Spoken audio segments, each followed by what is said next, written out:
straight to camera. Story lang, roll cams. Rolling. Out IDs. And 3, 2, 1, and action!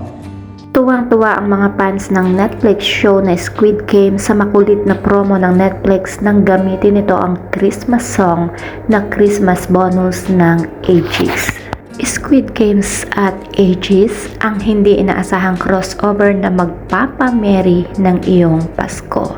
Aliw ang makukulit na ideya na naisip ng promo team ng Squid Games nang pagsamahin nila ang astig na survival game sa astig na awitin ng Aegis. Sa Filipino promo ng Netflix para sa South Korean hit show, nagpost ng kwelang clip ang Netflix tungkol sa pagbisita ng mga Squid Games guards sa isang opisina kung saan hindi pa din na ibibigay ang mga bonus ng mga empleyado. Ngunit sa isang twist ay lumabas na ang Aegis pala ang nagtatago sa likod ng maskara at kaya sila pumunta sa kumpanya ay para mamasko para sa mga empleyado. Siyempre, nasa likod nila si Yang Hee ng green light, red light game kaya dapat magunti ang bossing na tatanggi sa higanting manyika na may laser sa mata. Patok naman ang crossover na ito sa mga Pinoy netizen. Sino sa content moderator nito? Awit sa'yo. Haha, ang talino, haha. Iba nga daw talaga ang Pinoy pag gumawa. Kapag shinare ko to, magkakabonus din ba ako? Sabi naman ng isa. Samantala, marami naman ang nanghinayang dahil nga wala na rito si Mercy Sunot.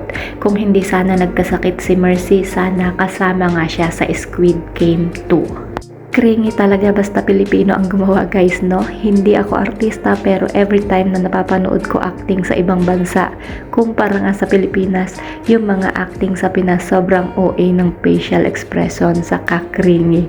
Pero in fairness, nakakatuwa sila. Eto nga guys yung Squid Game na pero Christmas bonus ang prize. The highly anticipated second season of the series is set to premiere on December 26, 2024. Ang saya sana nga guys, no, kung kasama nila si Mercy Sunot dito at kompleto yung Aegis band. Pero sa kasamaang palad, wala na nga dito si Mercy Sunot nung pinipilm daw nila itong Netflix na ito, itong Squid Game na ito. So that's it guys for our hot latest chika for Aegis band. Kung di ba kayo nakasubscribe sa aking YouTube channel, kindly hit the notification bell, like and share. Maraming salamat. Ingat po ang lahat and God bless.